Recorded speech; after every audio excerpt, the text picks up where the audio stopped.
भाइयों, समय आ गया है, वह क्षण जब प्रभु अपनी असीम दया और शक्ति में सीधे आपसे बोलना चुनते हैं। यह संयोग से नहीं, यह गलती से नहीं, बल्कि इसीलिए कि उसने आपको बुलाया है। उसने आपको पृथ्वी की सृष्टि से पहले ही चुन लिया था, जीवन की पुस्तक में आपका नाम लिखे जाने से पहले। वह पहले से जानता था कि आप इस समय यहां होंगे, ये वचन सुनने के लिए जो आपके आत्मा पर अभिषेक की तरह गिरेगा। क्या आपने कभी महसूस किया है, भाई बहन, कि जब आप किसी कमरे में प्रवेश करते हैं तो पूरा माहौल बदल जाता है, कि केवल आपकी मौजूदगी ही परेशान दिलों को शांति देती है? जब आप किसी रोते हुए को गले लगाते हैं तो आपके भीतर कुछ ऐसा गर्म हो उठता है मानो पवित्र आत्मा आपके हाथों से सांत्वना की नदी की तरह बह रहा हो। यह कोई संयोग नहीं है, यह परमेश्वर का हाथ है। आज परम प्रधान की कृपा और अभिषेक से मैं आपके साथ 10 बाइबल के चिन्ह साझा करूंगा, न कि कोई रहस्यमय या गुप्त बात, बल्कि पवित्र शास्त्र से, जो यह साबित करते हैं आपको मसीह यीशु ने चंगा करने, सांत्वना देने और पुनर्स्थापना का साधन बनने के लिए बुलाया है। और आखिरी चिन्ह 10वां पर पहुंचकर आप अंततः समझेंगे कि क्यों आप हमेशा इस दुनिया में अलग महसूस करते रहे हैं, क्यों मनुष्यों के रास्ते आपको कभी पूरी तरह संतुष्ट नहीं कर पाए। और यह अंतर वास्तव में आपका गौरव का मुकुट है, आपके जीवन पर पवित्र आत्मा की मुहर है। लेकिन आगे बढ़ने से पहले यहां परमेश्वर के वेदी के सामने मेरे साथ एक प्रतिबद्धता कीजिए। यदि अगले कुछ मिनटों में आपका आत्मा जागृत हो, यदि आपका हृदय तेज धड़कने लगे, यदि आप इनमें से कोई भी चिन्ह अपने अंदर पहचाने, तो दूर मत जाइए, अंत तक बने रहिए, क्योंकि यह कोई साधारण संदेश नहीं है, यह जीवित वचन है। यह प्रभु के धनुष से छोड़ा गया तीर है, जो सीधे आपके अस्तित्व के हृदय में आकर लगता है। और यदि आप मानते हैं कि कोई, एक बच्चा, एक मित्र, एक विश्वास का भाई इसे सुनना चाहता है, तो आज्ञाकारिता से सब्सक्राइब कीजिए, घंटी दबाइए और विश्वास से टिप्पणी लिखिए। प्रभु, मैं अब यहां हूं। एक गहरी सांस लीजिए, एक क्षण के लिए अपनी आंखें बंद कीजिए। इस क्षण को प्रभु को समर्पित कीजिए, क्योंकि आगे जो आने वाला है वह वही यात्रा है जिसे परमेश्वर ने आपके लिए आपकी पहली सांस लेने से पहले ही योजना बनाई थी। चिन्ह नंबर 1, आपके हाथ सांत्वना देते हैं, क्योंकि परमेश्वर ने उन्हें जीवनों को छूने के लिए अभिषिक्त किया है। भाई बहन, क्या आपने कभी महसूस किया है कि जब आप किसी टूटे हुए को गले लगाते हैं तो आपकी हथेलियों में एक अलग तरह की गर्माहट होती है? जब आप किसी रोते हुए का हाथ पकड़ते हैं और अचानक वह व्यक्ति शांति पा लेता है, जबकि आप महसूस करते हैं कि जैसे कोई पवित्र वस्तु आपकी नसों में धड़क रही है, जैसे किसी मिट्टी के बर्तन में बंद दिव्य अग्नि। यह कल्पना नहीं है, यह अभिषेक है, यह बुलाहट है। परमेश्वर के वचन में प्रेरितों के काम 9:17 कहता है, तब हनन्याह गया और उस घर में प्रवेश किया। उसने शाऊल पर हाथ रखकर कहा, भाई शाऊल, वह प्रभु यीशु जो तुझे उस मार्ग पर दिखाई दिया था जिस पर तू आ रहा था, उसी ने मुझे भेजा है, ताकि तू फिर से देख सके और पवित्र आत्मा से परिपूर्ण हो जाए। देखो, हनन्याह बस एक साधारण शिष्य जिसके पास कोई पदवी या प्रसिद्ध नहीं थी, उसने शाऊल पर हाथ रखा और उसकी आंखों से जैसे पपड़ी उतर गई। शाऊल, जो आगे चलकर पौलुस बनने वाला था, इतिहास का सबसे महान प्रेरित, एक वफादार मनुष्य के हाथों के द्वारा परिवर्तित हुआ। परमेश्वर चुने हुए को योग्य बनाता है, वह योग्य को नहीं चुनता। यदि आपके हाथ प्रार्थना करते समय कांपते हैं, गर्म हो जाते हैं या झुनझुनी महसूस करते हैं, तो मत डरो, मत संदेह करो और मत शर्माओ। यह पवित्र आत्मा कह रहा है, बेटा, मैं तेरे साथ हूं। उन हाथों का उपयोग कर जिन्हें मैंने तुझे दिया है। वे दया के पात्र हैं, वे केवल साधारण हाथ नहीं हैं, वे अभिषिक्त, अलग किए गए और जीवनों को छूने और भाग्यों को पुनर्स्थापित करने के लिए समर्पित हैं। आज बहुत लोग आहत, कड़वे और बीमार हैं, दवा के अभाव से नहीं, बल्कि इसलिए कि उनके पास परमेश्वर का स्पर्श नहीं है। और उसने तुम्हें चुना है उस चैनल के रूप में। अभी टिप्पणी करो, मेरे हाथ प्रभु के हैं। हर गवाही राज्य में बोया गया बीज है और परमेश्वर चंगाई की फसल लाएगा। चिन्ह नंबर 2, यह स्वर्गीय प्रकाशन है। उत्पत्ति 41:15 में फिरौन ने यूसुफ से कहा, मैंने सुना है कि तू स्वप्नों का अर्थ बता सकता है। तब यूसुफ ने उत्तर दिया, यह मुझसे नहीं, परमेश्वर फिरौन को शांति का उत्तर देगा। परमेश्वर ने यूसुफ के स्वप्नों का उपयोग एक राष्ट्र को अकाल से बचाने के लिए किया, और आज वह आपके स्वप्नों का उपयोग आपको तैयार करने के लिए करता है, चेतावनी देने, मार्गदर्शन करने, सांत्वना देने, भेजने के लिए। यदि आप स्वप्न देखते हैं, प्रकाश के आकृतियों का, खुलते हुए दरवाजों का, स्वच्छ बहते नदियों का, ऊंचे पहाड़ों का, जिन्हें आप अलौकिक शक्ति से चढ़ते हैं, तो उन्हें नजरअंदाज मत कीजिए। ये पवित्र आत्मा की यात्राएं हैं, ये स्वर्गीय प्रशिक्षण हैं, ये कृपा के सिंहासन पर गुप्त बैठकें हैं, जहां प्रभु आपको वह दिखाते हैं जो प्राकृतिक आंखें अभी नहीं देख पाती। क्या आपको वह सपना याद है जब आप एक बड़ी खुली पुस्तक के सामने खड़े थे और एक आवाज आपको कह रही थी, पढ़ो?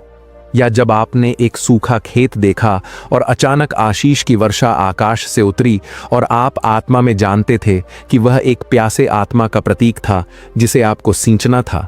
यह संयोग नहीं था, यह प्रभु था जो आपको गुप्त में तैयार कर रहा था। परमेश्वर के स्वप्न प्रतीकात्मक होते हैं। एक उफनता हुआ नदी जीवन की किसी स्थिति के लिए चेतावनी हो सकती है जो प्रार्थना मांगती है। एक तेज प्रकाश विश्वास में आगे बढ़ने का आह्वान, एक आलिंगन आने वाली चंगाई का संकेत, एक संकरा मार्ग आज्ञाकारिता के लिए निमंत्रण। लेकिन सावधान रहें, हर सपना परमेश्वर से नहीं होता। इसलिए प्रार्थना कीजिए, वचन से पुष्टि कीजिए और सुबह उठते ही अपने स्वप्न लिख लीजिए। परमेश्वर आपको किसी के लिए मध्यस्थता करने की तैयारी करा सकता है, उससे पहले कि वह व्यक्ति आपके पास आए। टिप्पणी कीजिए, परमेश्वर मुझसे स्वप्नों में बात करता है। आपकी कहानी वह चमत्कार हो सकती है जिसका कोई भाई प्रतीक्षा कर रहा है। चिन्ह नंबर 3, बच्चे और जानवर आपकी ओर दौड़ते हैं क्योंकि वे आप में मसीह की मधुरता महसूस करते हैं। भाई बहन, क्या आपने देखा है कि बच्चे बिना जाने आपके पास आ जाते हैं और अपने रहस्य बता देते हैं? और जानवर, यहां तक कि सबसे डरपोक, आपके पैरों में आकर लेट जाते हैं जैसे उन्हें आपकी उपस्थिति में शरण मिल गई हो। यह करिश्मा नहीं है, यह पवित्रता है। यह आपसे निकलता हुआ मसीह का अभिषेक है। यीशु ने मत्ती 19:14 में कहा, बालकों को मेरे पास आने दो, उन्हें मत रोको, क्योंकि स्वर्ग का राज्य ऐसे ही लोगों का है। बच्चे झूठ नहीं बोलते, वे दिखावा नहीं करते, वे हृदय को महसूस करते हैं। और यदि वे आपकी ओर आकर्षित होते हैं तो यह इसलिए कि वे मसीह की उपस्थिति, विनम्रता, पवित्रता व शांति जो समझ से परे है को महसूस करते हैं। और जानवर, नीति वचन 12:10 कहता है, धर्मी अपने पशुओं का भी ध्यान रखता है। दाऊद राजा बनने से पहले भेड़ों की देखभाल करता था और परमेश्वर ने उसे अपने मन का व्यक्ति कहा। प्रेरितों के काम 13:22। क्यों? क्योंकि जहां देखभाल है वहां प्रेम है, और जहां प्रेम है वहां परमेश्वर है। यदि बिल्लियां आपके पास गुनगुनाती हैं, कुत्ते आपकी छाया में आराम करते हैं, पक्षी आपके लिए गाते हैं, तो इसका कारण यह है कि आपका आत्मा प्रभु की शांति बिखेरता है। आप एक सुरक्षित बंदरगाह हैं, शरण का स्थान, मरुभूमि में नखलिस्तान, और यह परमेश्वर का वरदान है। टिप्पणी कीजिए, मैं पवित्र आत्मा का मंदिर हूं। इस वचन को और हृदयों तक पहुंचाने में हमारी सहायता कीजिए। सब्सक्राइब कीजिए, घंटी दबाइए, यह प्रकाश साझा कीजिए। चिन्ह नंबर 4, अजनबी आपके पास अपनी पीड़ाएं लेकर आते हैं क्योंकि परमेश्वर ने आपको शरण बनाया है। भाई बहन, क्या कभी ऐसा हुआ है कि कोई अजनबी बस में, लाइन में, पार्क में आपको अपनी लड़ाइयां, अपने पाप, अपनी चिंताएं बताने लगे, जैसे आप कोई याजक हों? एक जीवित अंगीकार स्थल, एक पवित्र कंधा। यह बदकिस्मती नहीं है, यह बुलाहट है, यह दिव्य वोकेशन है। 2 कुरिन्थियों 1:3-4 में प्रेरित पौलुस अभिषेक के साथ लिखते हैं, धन्य है हमारे प्रभु यीशु मसीह का परमेश्वर और पिता, दया का पिता और सब प्रकार की शांति का परमेश्वर। वही हमें हमारी सब क्लेशों में शांति देता है, ताकि हम भी उन लोगों को शांति दे सकें जो किसी भी प्रकार के क्लेश में हों, उसी शांति से जिससे परमेश्वर ने हमें शांति दी है। आप दिव्य सांत्वना का माध्यम हैं। आप समस्याएं आकर्षित नहीं करते, आप परमेश्वर प्यासे आत्माओं को आकर्षित करते हैं। याद है वह स्त्री मेट्रो में जिसने आपको अपने खोए हुए पुत्र के बारे में बताया था, और आप ये जाने बिना कि कैसे बिल्कुल सही शब्द पा गए, शब्द जो आपके नहीं थे बल्कि आत्मा के थे। और वह चली गई यह कहते हुए, मुझे नहीं पता मैंने आपको क्यों बताया, पर धन्यवाद। ये आप नहीं थे, ये पवित्र आत्मा था जो आपके मुंह का उपयोग उद्धार की तुरही की तरह कर रहा था। हर पीड़ा जो आपको सौंपी जाती है एक पवित्र जिम्मेदारी है। उनके लिए प्रार्थना कीजिए जो अपनी लड़ाइयां आपको सौंपते हैं। सब कुछ प्रभु को सौंप दीजिए और अकेले मत उठाइए, उसे दीजिए जो सच में चंगा कर सकता है। टिप्पणी कीजिए, मैं परमेश्वर द्वारा भेजा गया सांत्वना देने वाला हूं। चिन्ह नंबर 5।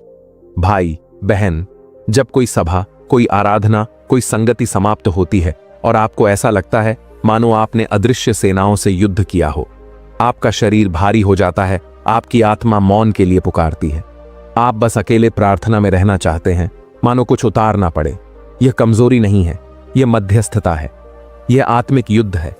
यीशु ने मत्ती 11:28 में कहा, हे सब परिश्रम करने वालों और बोझ से दबे लोगों, मेरे पास आओ, मैं तुम्हें विश्राम दूंगा। परंतु वह भी निर्जन स्थानों में जाकर प्रार्थना करता था। लूका 5:16।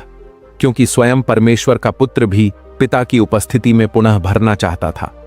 एलिय्याह ने जब 450 बाल के भविष्यद्वक्ताओं को हरा दिया तो थककर भाग गया और चिल्लाया, अब हे यहोवा मेरा प्राण ले ले। एक राजा 19:54।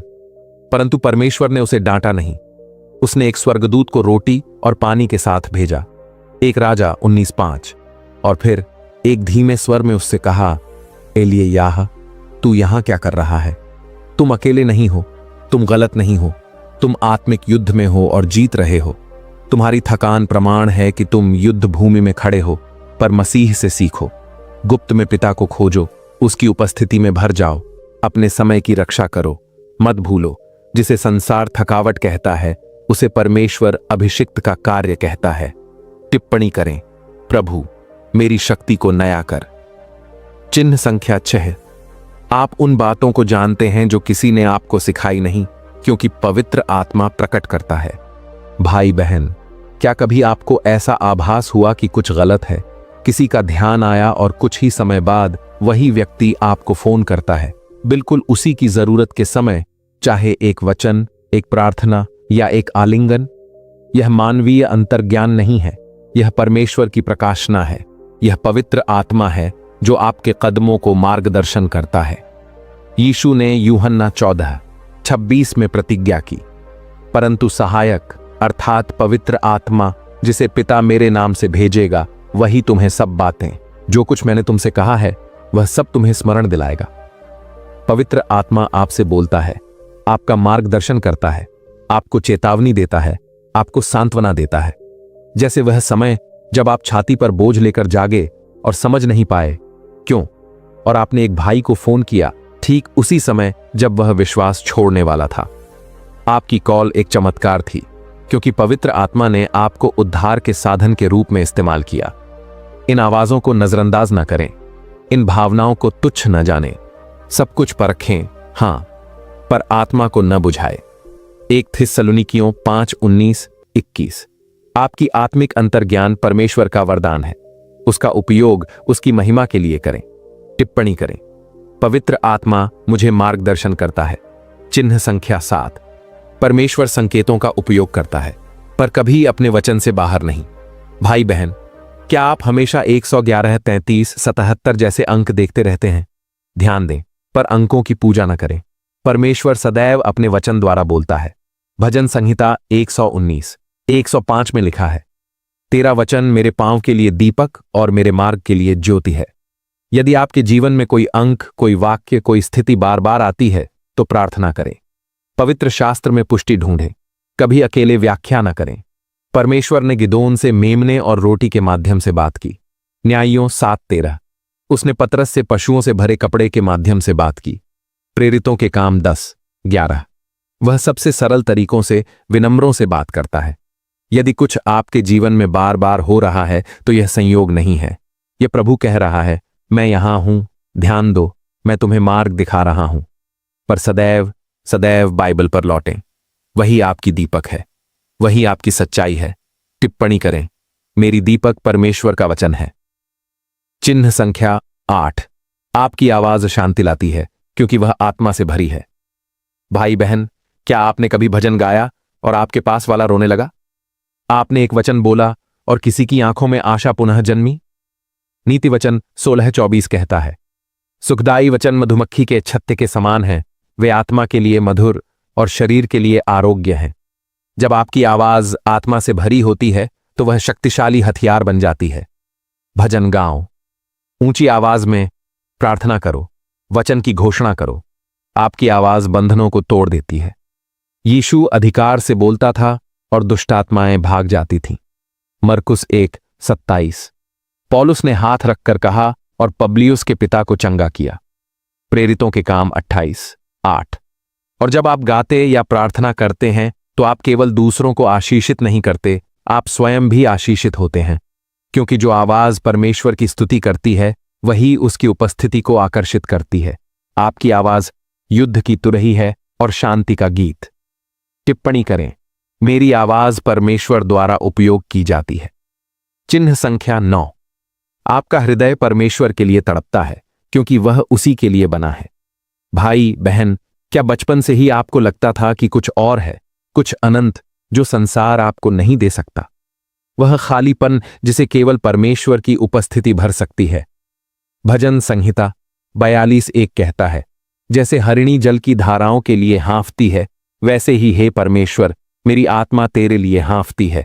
आप आराधना के लिए बने हैं, मध्यस्थता के लिए, चंगाई और पुनः स्थापना के लिए। सतही चीजों से संतुष्ट न हो, परमेश्वर की गहराई खोजें, उसका वचन पढ़ें, उपवास करें, प्रार्थना करें। परमेश्वर आपको किसी बड़ी बात के लिए तैयार कर रहा है जिसे केवल वही समझा सकता है। टिप्पणी करें, मेरा हृदय प्रभु का है। चिन्ह संख्या 10। आप जानते हैं कि आपके पास एक मिशन है क्योंकि परमेश्वर ने इसे आपके आत्मा में अंकित किया है। भाई बहन, आपके हृदय की गहराई में आप जानते हैं कि आप यहां संयोग से नहीं हैं। एक उद्देश्य है, एक बुलाहट, एक मिशन है जिसे केवल आप पूरा कर सकते हैं, क्योंकि केवल आपके पास वह अभिषेक, वह स्पर्श, वह आवाज, वह हृदय है जिसे परमेश्वर ने इस समय के लिए तैयार किया है। यिर्मयाह 1:5 बड़ी सामर्थ्य से कहता है, मैंने तुझे गर्भ में रचने से पहले ही जान लिया और तू गर्भ से निकलने से पहले ही पवित्र ठहराया। मैंने तुझे जातियों के लिए भविष्यद्वक्ता ठहराया। यूहन्ना 17:16 इसकी पुष्टि करता है। वे संसार के नहीं हैं जैसे मैं संसार का नहीं हूं। आप इस संसार में अजनबी हैं क्योंकि आपकी नागरिकता स्वर्ग की है। आप यहां फिट नहीं बैठते क्योंकि आपको राज्य के लिए गढ़ा गया है।